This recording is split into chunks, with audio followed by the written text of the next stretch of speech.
Hai, di kuliah Mekanika Fluida dan Partikel setelah UTS ini kita akan belajar bersama dan mengenai materi yang akan kalian pelajari. Semua sudah ada di RPS, silakan kalian buka kembali.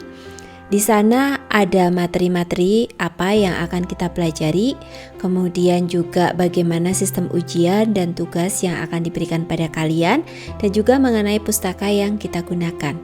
Sebagai pustaka yang kita gunakan, ada 2 pustaka wajib, yaitu buku karangan Gen Koplis dan buku karangan McCabe. Semuanya adalah buku-buku mengenai unit operation. Itu adalah 2 pustaka wajib yang kalian harus miliki. Ada beberapa pustaka tambahan yang nanti akan saya informasikan, seperti dari Wallace ataupun dari Faust. Nah, materi yang akan kita pelajari setelah UTS ini ada 5. Yang pertama adalah aliran fluida dalam sistem berpartikel padat, kemudian sedimentasi, filtrasi, sentrifugasi, dan yang terakhir adalah agitasi.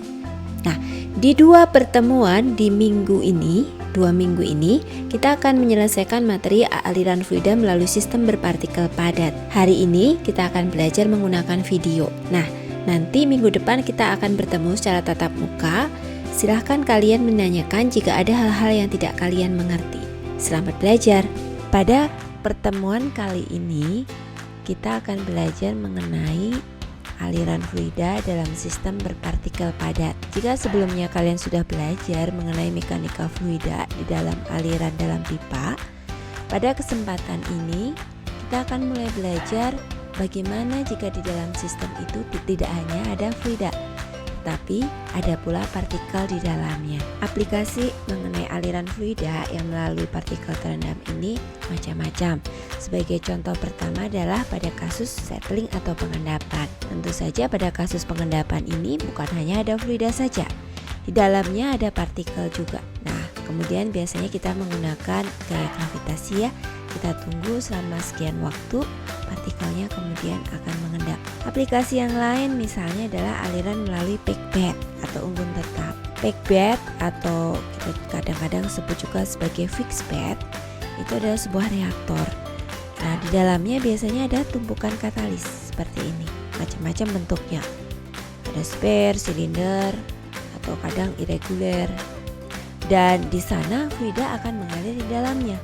Sehingga ketika berkontak dengan katalis tersebut terjadi sebuah reaksi tertentu. Nah, di situ juga kita melibatkan adanya partikel dan fluida. Contoh lain misalnya aliran melalui pipa, tetapi di sini kasusnya bukan hanya fluida yang mengalir, tetapi di sini juga ada partikel.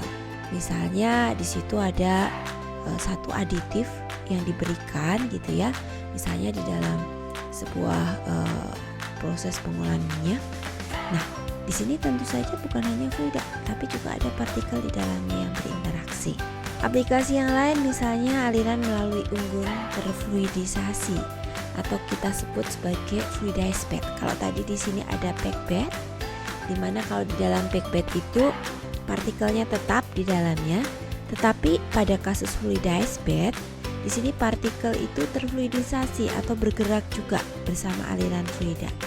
Nah, di sini juga melibatkan adanya partikel dan fluida, bisa gas, bisa cairan. Jadi dengan kata lain, kita bisa melihat bahwa aplikasi antara interaksi partikel dan fluida di dalamnya ini merupakan sesuatu yang sangat umum dan sangat sering kita jumpai sehari-hari.